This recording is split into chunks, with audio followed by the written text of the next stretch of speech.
Hey guys, welcome back to a new video. I'm Stephanie West. I'm a licensed counselor here in the state of Michigan and owner and operator of In Progress Counseling.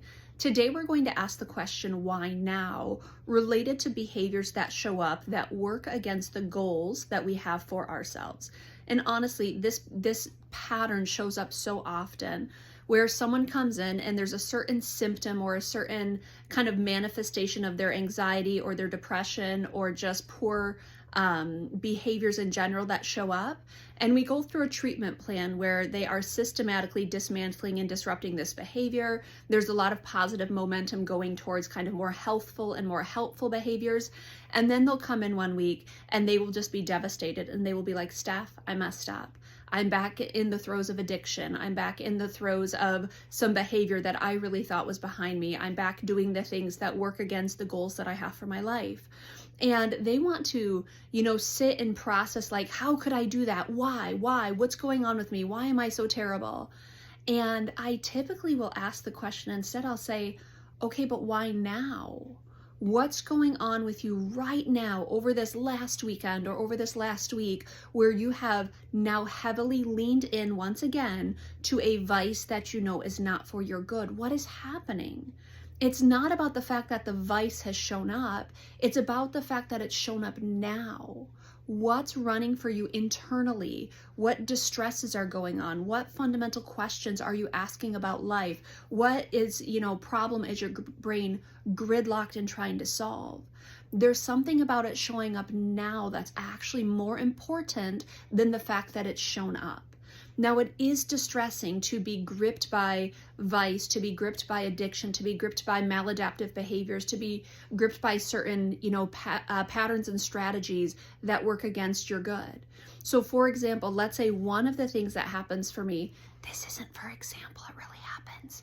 I can pull back or withdraw when I'm feeling really, really fragile or really vulnerable. That's kind of a default setting. So instead of being so upset, Steph, you can't reach out, you're shutting down, you're abstaining from contact, you're disconnecting. Instead of sitting in the like, what are you doing? It's like, girl, why are you doing that right now? What is going on right now?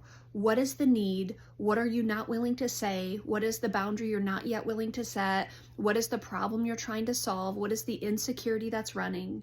Why now is such an instrumental question to ask. And so often in our kind of Western way of navigating health, we're looking at symptom management so often. We're thinking, take that symptom out of my life. I don't want to have that distressor. But we often fail to look at, well, why is that distressor there? What need am I meeting? And I'm going to say the need is typically A-okay. How we go about meeting it is actually the problem. And a lot of people get kind of quirky about that, like, how dare you tell me that my addiction is okay, or how dare you tell me that my spouse's addiction is okay, or that their bad behavior is okay. I'm not saying it's okay. I'm saying there's a function to it, and when it shows up, it's telling us something. And so part of getting savvy about what's going on for you internally is asking the question, why now? Why last week was I checked in and this week am I disengaged? Why last week was my anxiety in check and this week I am just a mess of intense patterns or intense withdrawal or intense over-responsiveness or intense agitation? Why now? The now is something we want to explore. Now, we're always going to have things that show up. That's the reality of being human. But there's typically some sort of answer that we can find when we start saying, what is it about this moment, this season, this particular, intersection of time and space? What about that has led me toward showing behaviors that are distressing?